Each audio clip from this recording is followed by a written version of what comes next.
محترم معزز سامعین کرام، آج اللہ سبحانہ و تعالیٰ کی توفیق سے سورۃ المومن کی تعویل، تعبیر، تفہیم دوبارہ وہیں سے شروع کر رہے ہیں جہاں یہ سلسلہ منقطع ہوا تھا۔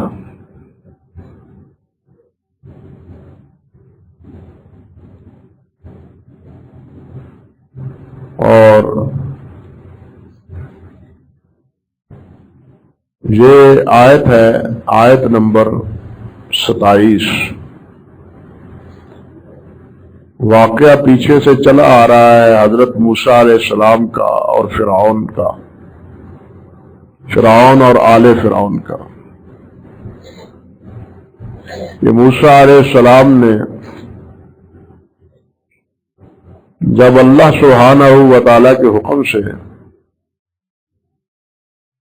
فرعون کے دربار میں پہنچ کے فرعون کو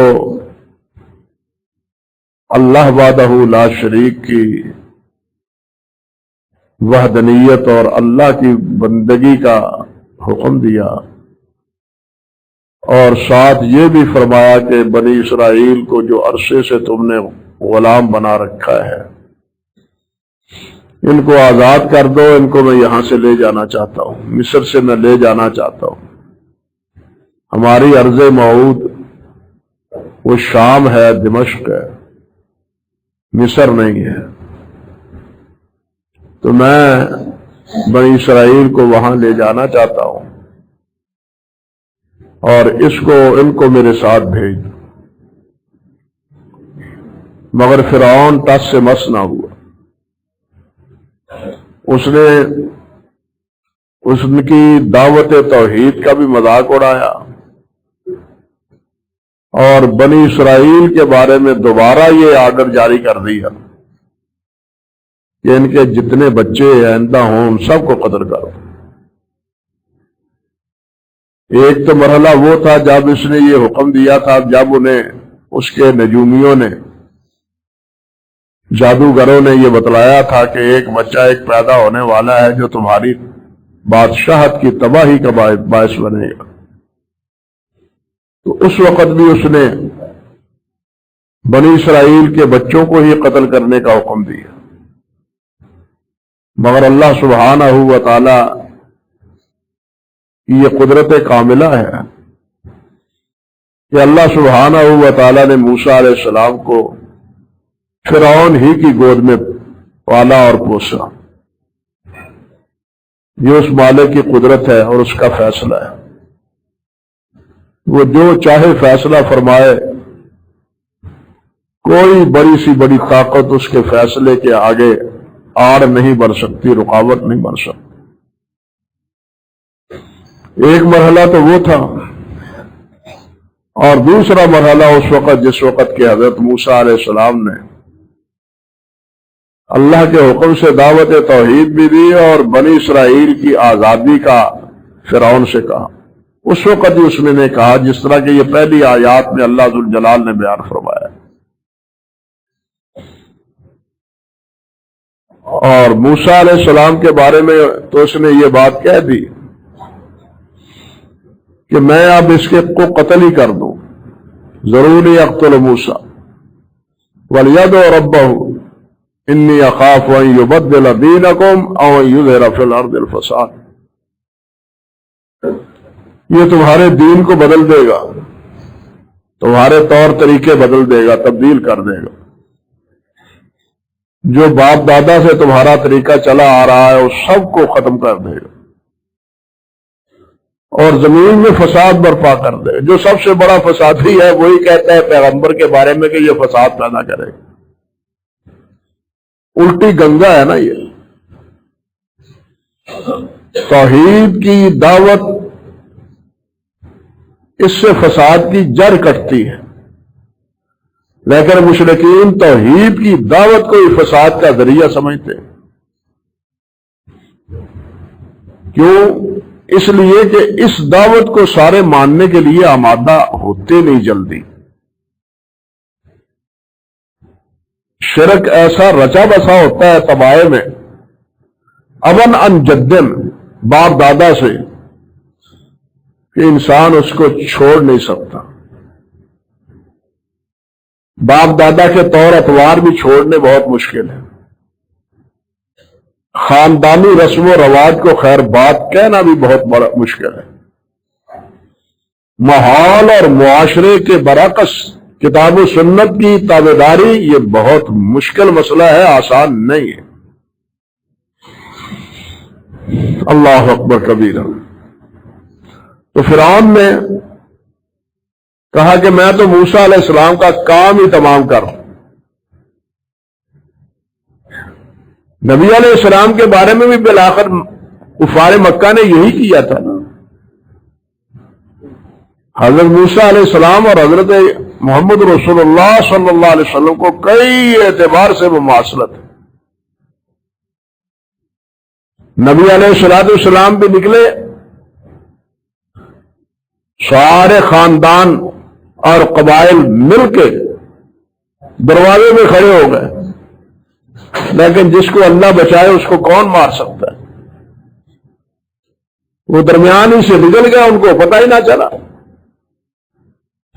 سورہ یاسین کی یہ آیات پڑھتے ہوئے جعلنا من بین ایدیہم سدا ومن خلفہم سدا فاغشیناہم فہم لا یبصرون پڑھتے ہوئے نکل گئے، اور ان کو شعور ہی نہ ہوا، پتہ ہی نہ چلا. موسیٰ علیہ السلام کو بھی قتل کی دھمکی دی گئی اور قتل کے لیے پورا آمادہ ہوا وہ. لیکن موسیٰ علیہ السلام نے کیا کہا؟ اب یہ بات ہے سب. وقال موسیٰ انی عصت بربی وربکم من کل متکبر لا یؤمن بیوم الحساب، کہ میں اپنے رب کی، جو تمہارا بھی رب ہے، اس کی پناہ لیتا ہوں. اللہ مجھے محفوظ رکھے. من کل متکبر، ہر متکبر سے. فرعون اور اس کے حواری سب متکبرین تھے. لا یؤمن بیوم الحساب، جو قیامت کے دن پر ایمان بھی نہیں لاتے. متکبر بھی ہیں اور روز حساب کا انہیں کوئی خوف اور خطرہ ہے ہی نہیں. تکبر پیدا ہی اس وقت ہوتا ہے جب انسان خوف و خطرے سے بے نیاز ہو جائے. تکبر تب پیدا ہوتا ہے.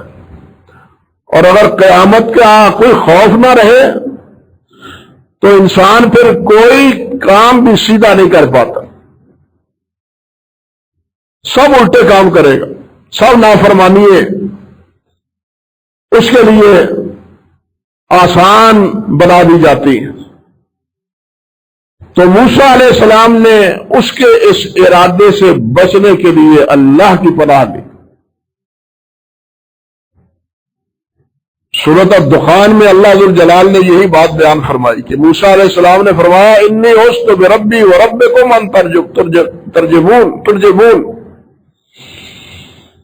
کہ میں اپنے رب کی، جو تمہارا بھی رب ہے، اس کی پناہ چاہتا ہوں کہ تم مجھے رجم کرو، قتل کرو. اللہ میری حفاظت فرمائے. مشکل وقت میں، آڑے وقت میں پناہ دینے والا، حفاظت کرنے والا، دشمن سے بچانے والا اللہ کے علاوہ اور کوئی نہیں ہوتا. اس لیے موسیٰ علیہ السلام نے اللہ ہی کی پناہ لی. دیکھیے تعوذ قرآن مجید میں اس کا حکم ہے. احادیث میں بہت سی روایات میں نبی علیہ السلام نے یہ اللہ سے پناہ لینے کی ترغیب دی ہے، مختلف مراحل اور مختلف مواقع پر. یہ بات سمجھ لیں کہ ایک ہے تعوذ پناہ لینا، ایک ہے جس کی پناہ لی جائے، ایک ہے جس سے پناہ لی جائے. پناہ کس سے لی جائے؟ شیطان سے، شیطان کے چیلوں سے، متکبرین سے، شیاطین سے. اور پناہ لینی کس کی ہے؟ اللہ وحدہ لا شریک کی۔ کیونکہ مشکل اوقات میں، مشکل گھاٹیوں میں بچانے والا اللہ کے علاوہ اور کوئی نہیں۔ حتیٰ کہ ہر خطبے میں آپ سنتے ہیں، اور نبی علیہ الصلوۃ والسلام بھی یہی خطبہ ارشاد فرماتے تھے، اعوذ باللہ من شرور انفسنا ومن سیئات اعمالنا، اللہ اکبر کبیر۔ ہر خطبے میں نبی علیہ السلام یہ پڑھتے، اعوذ باللہ من شرور انفسنا، یا اللہ ہمیں ہمارے نفس کے شر سے بچائے رکھو۔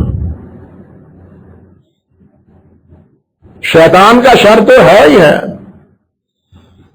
لیکن شیطان کا جب انسان پیروکار اور اطاعت گزار بن جاتا ہے تو پھر اس کا شر دو چند ہو جاتا ہے۔ یہ نبی علیہ السلام نے یہ پڑھا اور ہمیں سمجھایا ہے۔ انسان کے ساتھ دو چیزیں ہیں، سورہ صاف میں اللہ تعالیٰ نے بیان فرمائی، سورہ قاف میں، ایک فرشتہ ہے اور ایک جن ہے۔ یہ فرشتہ اس کو نیکی کا الہام کرتا ہے، نیکی کی تلقین کرتا ہے، نیکی کے اثرات دل میں ڈالتا ہے، لیکن جن وہ برائی کی طرف آمادہ کرتا ہے۔ برائی کرنے کے لیے 100 ہیلے بہانے بناتا ہے اور اس کے فوائد دل میں ڈالتا ہے، یہ فائدہ ہوگا، یہ لذت ہوگی، یہ تمہیں ملے گا، یہ وسوسے شیطان ڈالتا ہے۔ تو اللہ سبحانہ و تعالی شیطان سے بھی بچائے، شیطان کے شتونگوں سے بھی بچائے، اور اللہ ذوالجلال شر نفس سے بھی بچائے۔ اسی طرح اللہ سبحانہ و تعالی نے فرمایا، اذا قرأت القرآن فاستعذ باللہ، اذا قرأت القرآن فاستعذ باللہ من الشیطان الرجیم، کہ جب قرآن پڑھنے لگو تو اعوذ باللہ من الشیطان الرجیم پڑھ لیا کرو، تاکہ قرآن سے صحیح معنوں میں مستفید ہو سکو۔ شیطان تمہارے اور قرآن کے مابین حائل نہ ہو، اس لیے قرآن مجید پڑھنے سے پہلے تعوذ پڑھا کریں۔ لیکن ایک اشارہ عرض کرتا ہوں کہ یہ بات اللہ تعالی کے فرمانے کے باوجود قرآن مجید کی ابتدا میں بسم اللہ تو ہے، تعوذ نہیں ہے۔ تعوذ لکھا ہوا، اعوذ باللہ من الشیطان الرجیم لکھا ہوا نہیں ہے قرآن مجید میں، حالانکہ اللہ سبحانہ و تعالیٰ نے اس کا حکم دیا ہے کہ اذا قرأت القرآن فاستعذ باللہ من الشیطان الرجیم، لیکن قرآن کی ابتدا میں یہ نہیں۔ کیوں؟ کہ نبی علیہ السلام نے نہیں لکھوایا، جبرائیل نے نہیں لکھوایا۔ پڑھنے کا حکم ہے لیکن لکھنے کا حکم، اس لیے یہ قرآن جو لکھا ہوا ہے یہ سب کس کی طرف سے؟ من جانب اللہ ہے، یہ انسان کی طرف سے نہیں ہے، صحابہ کرام کی طرف سے نہیں ہے، من جانب اللہ، انا نحن نزلنا الذکر وانا لہ لحافظون، ہم اس کو نازل کرنے والے ہیں اور اس کے محافظ بھی ہم ہیں۔ اللہ اکبر۔ اسی طرح آپ دیکھیں قرآن مجید ختم ہوتا ہے تو 2 صورتیں پوری ہیں، قل اعوذ برب الفلق اور قل اعوذ برب الناس، اور اس سے پہلی صورت کیا ہے؟ قل هو اللہ احد۔ یعنی پورا قرآن جو توحید کا سبق ہے، اور ان دونوں صورتوں سے پہلی یہ صورت جو سراپا توحید کا سبق ہے، جو احد سے شروع ہوتی ہے اور احد پر ختم ہوتی ہے۔ قل هو اللہ احد اللہ الصمد لم یلد ولم یولد ولم یکن لہ کفوا احد. اللہ کروڑا رحمت فرمائے ابن قیم پر بڑے نقطے کی بات فرما گئے. کہتے ہیں دیکھو جب صبح ہوتی ہے صبح تو نبی علیہ السلام نے یہ سورت احد دونوں صورتوں میں پڑھنے کا حکم دیا, پڑھی, ترغیب دی. یعنی طلوع فجر کے بعد سنتے ہیں نا, پھر فرض ہے نا, تو پھر سنتوں میں کیا ہے پڑھنا؟ قل یا ایھا الکافرون اور قل ھو اللہ احد. دونوں میں توحید. ایک میں شرک سے بیداری کا اظہار, شرک و کفر سے بیداری کا اظہار, لا اعبد ما تعبدون, اور دوسری میں کیا؟ قل ھو اللہ احد اللہ الصمد. جس طرح اللہ پر کوئی نقطہ نہیں, احد پر بھی کوئی نقطہ نہیں. یہ دو ہی جگہ احد آیا ہے سورت احد میں, دو ہی جگہ, باقی قرآن مجید میں نہیں. وہاں واحد استعمال ہوا ہے.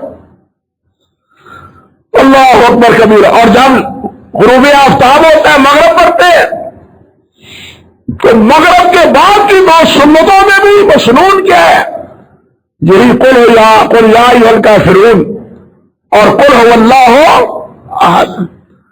گویا طلوع فجر کے وقت بھی, دن کی ابتدا میں بھی توحید کا نماز میں اقرار اور شرک سے بیزاری کا اظہار, مغرب کی ابتدا میں بھی, شام کی ابتدا میں بھی بے شرک سے بیزاری کا اظہار اور توحید کا اقرار.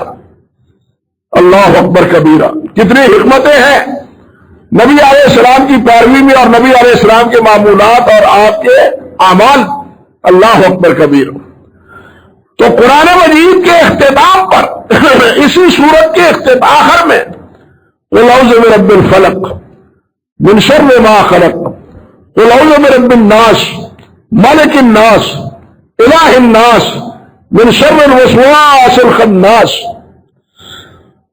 اللہ اکبر. پہلی صورت میں قل اعوذ برب الفلق من شر ما خلق, جتنی مخلوق ہے اس کے شر سے اللہ ذو الجلال سے پناہ مانگتا ہے انسان کہ یا اللہ تیری مخلوق میں جہاں جہاں شر ہے اس شر سے مجھے بچا کے رکھ. اور الناس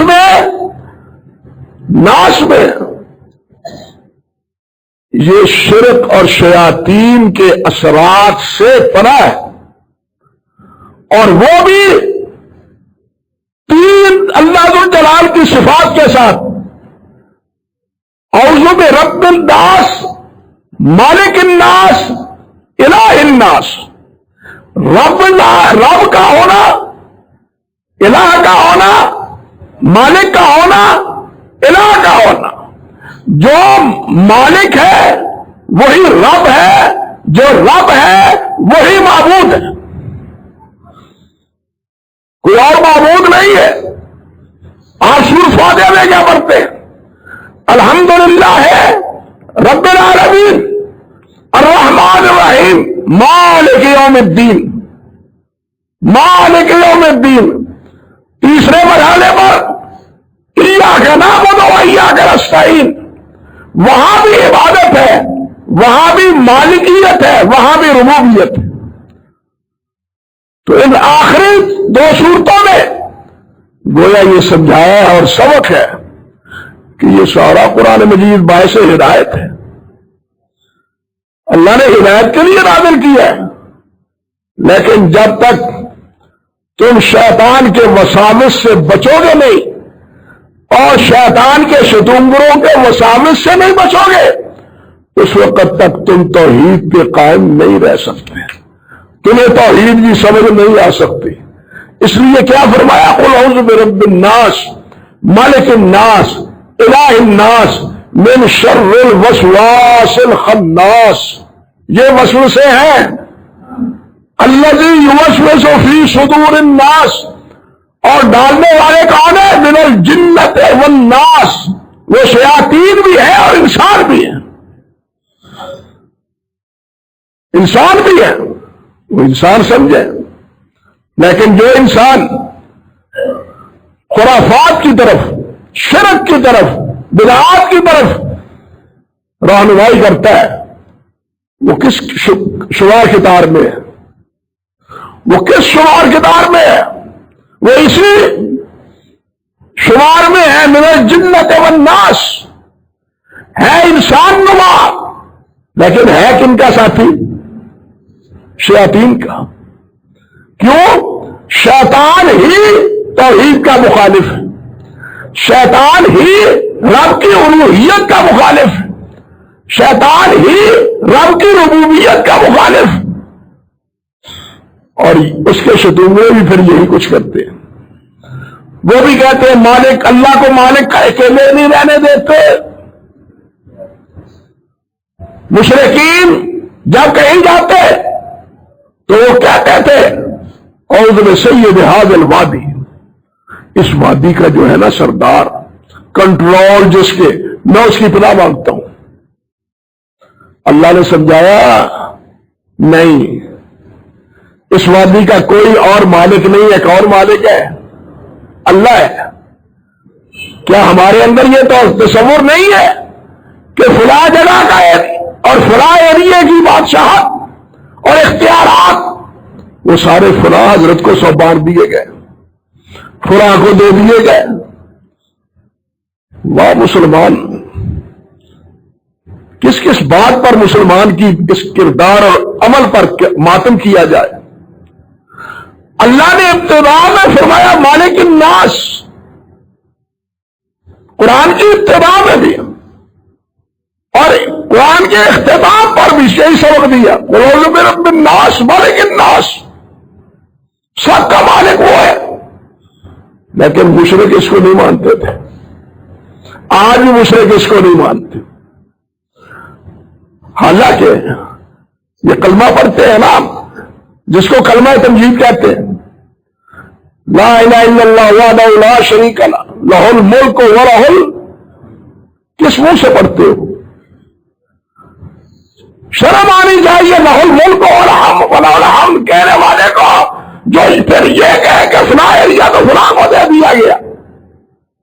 اللہ نے کتنے مقام پر فرمایا لا شریک لہ فی الملک، اللہ کی بادشاہت میں اللہ کا کوئی شریک نہیں ہے، وہ اکیلا ہے، کسی نے اس کو یہ کام نہیں سنوارے۔ آپ حج عمرے پر جاتے اور عمرے کی ابتدا تکبیر اللہ اکبر کی طرح لبیک اللہم لبیک لبیک لا شریک لک لا شریک لک لبیک ان الحمد والنعمت لک والملک، جب تک یہ اقرار نہ کرو نہ تمہارا حج درست نہ تمہارا عمرہ درست۔ لیکن یہ پڑھنے کے باوجود پھر عمرہ اور حج کرو اور اس میں شرک کے اور دوسروں کی بادشاہت کا اظہار دل میں چھپا رہے، تو ایسے عمرے اور حج کا کوئی اللہ کے یہاں فائدہ نہیں۔ اللہ اکبر کبیرہ۔ تو ان دو صورتوں کو آخر میں پھر اللہ ذوالجلال نے رکھا، صرف یہ سمجھانے کے لیے کہ سارا قرآن باعث رحمت ضرور ہے، لیکن جب تک تم اللہ کی پناہ میں نہ ہو، کس سے؟ یوسوس فی صدور الناس، بھائی سب سے پہلے وسوسہ تو شیطان نے آدم علیہ السلام کے دل میں ہی ڈالا تھا نا، فوسوس لہ الشیطان، اور اس وقت سے لے کے آج تک وہ وسوسے ڈالتا رہا ہے۔ اب اس سے بڑا وسوسہ کیا ہے؟ او مولوی صاحب، آپ چھت پر چڑھ نہیں سکتے جب تک سیڑھی نہ ہو، تو اللہ تو عرش پر ہے، تم اللہ تک کیسے پہنچ سکتے ہو؟ بغیر واسطے کے، بغیر وسیلے کے کس طرح پہنچ سکتے ہو؟ اللہ کے بندو، اللہ نے فرمایا لا تضربوا للہ الامثال، اللہ کے لیے ایسی مثالیں نہ بیان کرو۔ اللہ وہ ہے جو عرش پر ہوتا ہوا سب کی سنتا ہے، سب کو دیکھتا ہے. کوئی تحت الثری نہیں ہو. کیا یونس علیہ السلام کی تحت الثری میں مچھلی کے پیٹ میں آواز سنی یا نہیں سنی؟ سب مانتے ہیں. تو تحت الثری میں بیٹھے ہوئے کہ اگر آواز اللہ نے عرش پر سن لی تھی ہمارے کیوں نہیں سنتا؟ اللہ نے فرمایا ادعونی استجب لکم، تو مجھے پکارو میں تمہاری پکار کا جواب دوں گا. یہ کہتے نہیں، بالکل جب تک واسطہ نہ ڈالو اس وقت تک وہ سنتا ہی نہیں. اب بتلائیے اس سے بڑی گمراہی کیا ہے؟ قرآن اللہ کا یہ کہتا ہے، شیطان وسوسے یہ ڈالتا ہے. اب ان وسوسوں سے اللہ ہی بچائے. وہ وسوسے ڈالنے والے شیاطین ہو یا شیطان نما انسان ہو.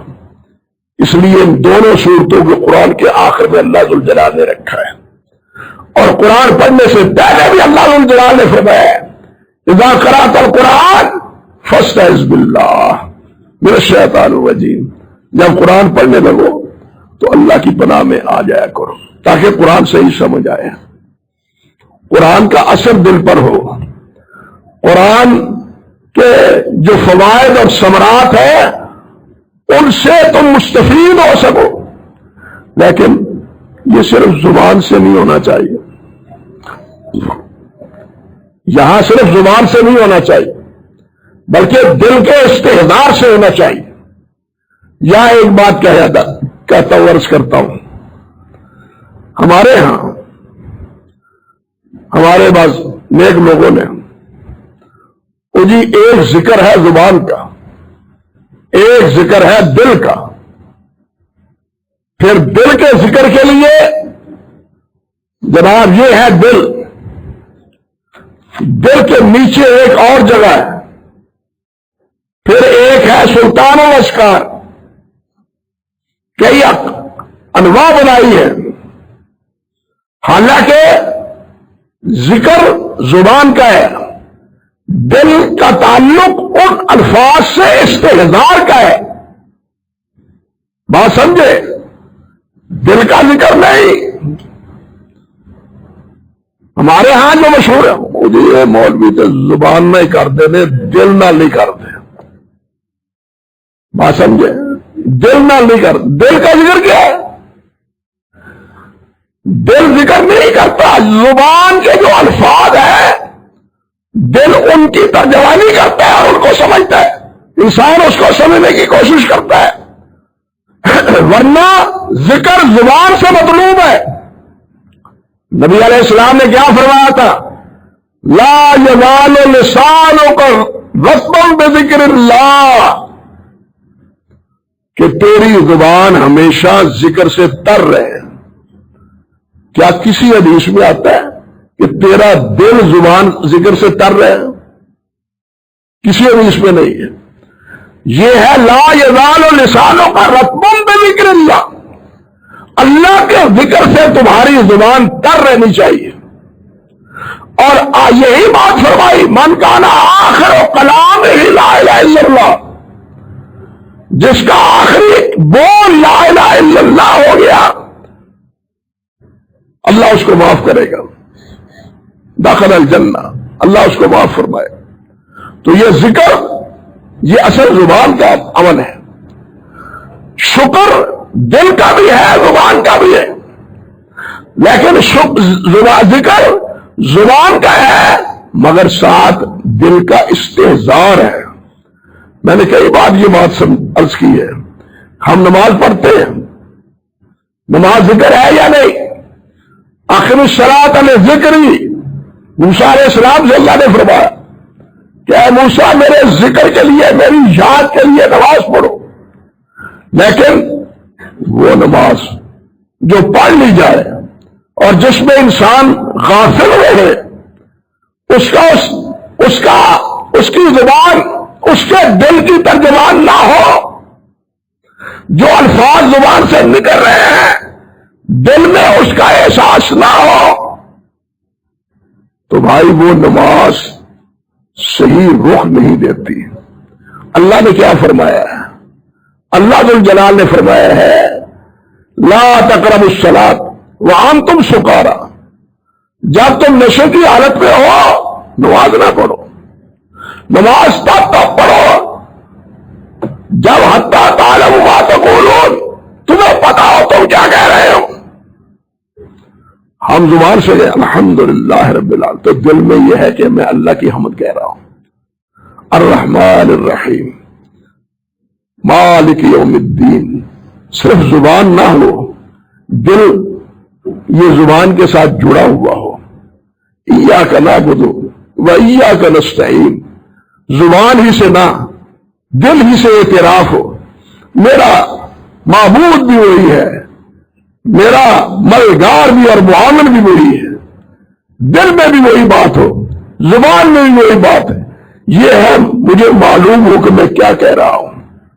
ہم نماز پڑھتے ہیں ہمیں پتہ ہی نہیں ہوتا کہ ہم کیا پڑھ رہے ہیں، اس لیے میں عموماً عرض کیا کرتا ہوں کہ بھائی نمازیوں نماز کا ترجمہ سیکھو،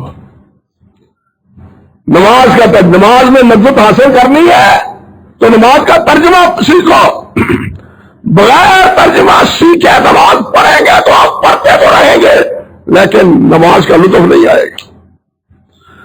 تو خیر اس حوالے سے باتیں بہت ہیں، عرض کرنے کا مقصد یہ تھا کہ اللہ سبحانہ و تعالی نے ابتدا قرآن پڑھنے کی ابتدا میں بھی اور قرآن کے اختتام پر بھی وہاں تو حکم دیا، یہاں قرآن مجید کی دو صورتیں ہی ساتھ دے دی، یہ صورتیں پہلے بھی تو آ سکتی تھی،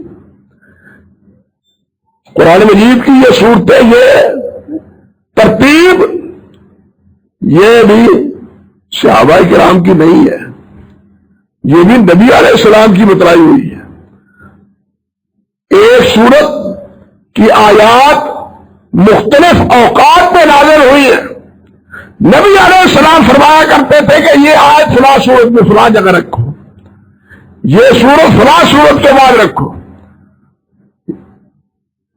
یہ سورت فلاں سورت کے بعد ہونی چاہیے، یہ آیت فلاں سورت میں ہونی چاہیے، یہ خود نبی علیہ السلام سب کچھ بتلا گئے، اور آخری مرحلے میں اسی ترتیب کے ساتھ جو یہ ترتیب ہمارے سامنے ہے، آخری رمضان میں جبرائیل امین نے آ کے نبی علیہ السلام کے ساتھ 2 دفعہ قرآن مجید کی دہرائی کی، جس کو آخری عرضہ کہتے ہیں، کہ آخری بار جبرائیل کے ساتھ معارضہ، ان کے ساتھ تقابل، ان کے ساتھ سما نبی علیہ السلام نے آخری رمضان میں 2 مرتبہ کیا۔ اللہ اکبر کبیرہ۔ تو یہ جو آخری 2 صورتیں آخر میں رکھوائی ہیں، یہ پہلے بھی تو رکھوا سکتے تھے، لیکن اس میں یہی حکمت ہے، اسی حکمت کے پس منظر میں کہ یہ سب کچھ بالخصوص اس سے پہلے قل هو اللہ احد، جس میں جو سراپا توحید ہے، جو سراپا توحید ہے، اس کے بعد یہ صورت کہ اس توحید پر قائم اسی وقت رہا جا سکتا ہے جب وساوس شیاطین و جن و انس کے وساوس سے انسان بچا رہے، اور وہ بچانے والا کون ہے؟ اللہ کے علاوہ اور کوئی بچانے والا نہیں ہے۔ اللہ اکبر کبیرہ، اللہ اکبر کبیرہ۔ اللہ تبارک تعالیٰ نے فرمایا ہے وَإِمَّا يَنزَغَنَّكَ مِنَ الشَّيْطَانِ نَزْغٌ فَاسْتَعِذْ بِاللَّهِ إِنَّهُ هُوَ السَّمِيعُ الْعَلِيمُ۔ سورۃ حامیم سجدہ میں کہ اگر شیطان کسی وقت کوئی اکساہٹ پیدا کر دے، شیطان وسوسے ڈالتا ہے، حدیث میں آتا ہے صحابہ عرض کرتے ہیں حضور دل میں ایسی باتیں آتی ہیں کہ زبان زیبا نہیں دیتی ان کی حقائق کی۔ دیکھیے یہ شیطان کی طرف سے وسوسے ہیں، صحابہ نے بھی یہ کی شکایت کی، صحابہ نے بھی یہ سوال کیا کہ جی دل میں ایسے وسوسے آتے ہیں، اور یہ وسوسے ڈالنے والا کون؟ یہ شیطان۔ وَإِمَّا يَنزَغَنَّكَ مِنَ الشَّيْطَانِ نَزْغٌ، جب یہ شیطان اس طرح کا کی اکساہٹ پیدا کرے فَاسْتَعِذْ بِاللَّهِ، تو اللہ سے پناہ مانگو۔ اور وہ کیا تھے؟ بعض روایات میں ہے، شارحین نے لکھا ہے ہاں بھائی تمہیں کس نے پیدا کیا؟ اللہ نے۔ تمہارے تمہارا باپ اس کو، حتیٰ کہ آدم علیہ السلام کو، حتیٰ کہ جبرائیل کو، حتیٰ کہ پھر اللہ کو کس نے پیدا کیا؟ معاذ اللہ ثم استغفر اللہ۔ یہ شیطان کا وسوسہ ہے، یہ شیطان کا بہکاوا ہے۔ اسی لیے علماء کہتے ہیں کہ اللہ کی صفات میں غور کرو، اللہ کی ذات میں غور نہ کرو۔ اللہ کی ذات میں غور کرو گے تو پھر شیطان آپ کو اٹھائے گا۔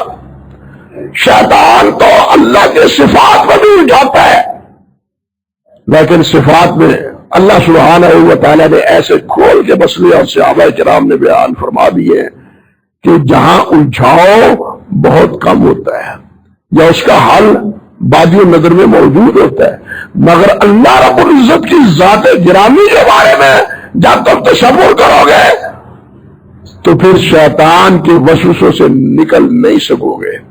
تبھی فرمایا اللہ ذوالجلال نے فَإِمَّا يَنزَغَنَّكَ مِنَ الشَّيْطَانِ نَزْغٌ فَاسْتَعِذْ بِاللَّهِ، اس کا ایک ہی حل ہے اعوذ باللہ من الشیطان الرجیم، اعوذ باللہ من الشیطان الرجیم۔ انسان کو یہ غصہ کسی وجہ سے آتا ہے؟ شیطان کے غصہ دلانے تھے۔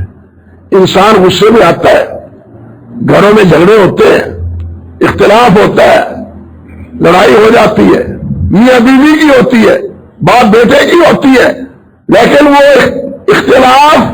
اختلاف رائے، لڑائی اور جھگڑے پر پہنچانے والا شیطان ہے پیچھے بیٹھا ہوا۔ اس اختلاف کو لڑائی تک پہنچانے والا شیطان ہے، یاد رکھو۔ اور نبی علیہ السلام نے فرمایا ہے کہ جب ایسی پوزیشن ہو تو کھڑا ہوا بیٹھ جائے، حالت بدل لے، بیٹھا ہے تو لیٹ جائے، ورنہ اپنی جگہ چھوڑ دے۔ اور ساتھ یہ فرمایا کہ اعوذ باللہ من الشیطان الرجیم پڑھے، بار بار اعوذ باللہ من الشیطان الرجیم پڑھے۔ یہ شیطان کی طرف سے اس کو بہکایا جا رہا ہے اور آپس میں لڑایا جا رہا ہے۔ شیطان ہی لڑانے والا ہے مختلف حربوں سے، مختلف طریقوں سے۔ تو اس کے طریقوں اور حربوں سے بچنے کا واحد علاج اعوذ باللہ من الشیطان الرجیم، اعوذ باللہ السمیع العلیم من الشیطان الرجیم من حمزہ ونفخہ ونفثہ۔ یہ نبی علیہ السلام کی کا تعوذ یہ بھی تھا، اور بھی الفاظ ہیں، تو بہرحال عرض کرنے کا مقصد یہ تھا کہ اللہ کی پناہ حضرت موسیٰ علیہ السلام نے لی، ہمیں بھی ہمیشہ اللہ کی پناہ لینی چاہیے، کسی اور کی پناہ نہیں۔ دیکھیے چھوٹے معاملات میں جس میں ایک انسان دوسرے انسان کے لیے معاون اور مددگار ہے، اس کا خود اللہ نے حکم دیا ہے تعاونوا علی البر والتقوی ولا تعاونوا علی الاثم والعدوان۔ یہ باہم تعاون مدنی زندگی میں انسان کا لازمی حصہ ہے زندگی کا، لیکن جہاں انسان کی اپروچ نہ ہو، انسان وہاں بے بس ہو، انسان کچھ کر سکتا نہ ہو، وہاں کرنے والا کون ہے؟ صرف اللہ ہے۔ اللہ سبحانہ و تعالیٰ اسی عقیدے پر ہمیں قائم رکھے، اس کو سمجھنے کی بھی توفیق دے۔ باقی یہ بات جو ہے وہ انشاءاللہ آئندہ عرض کروں گا۔ اقول قولی ھذا استغفر اللہ لی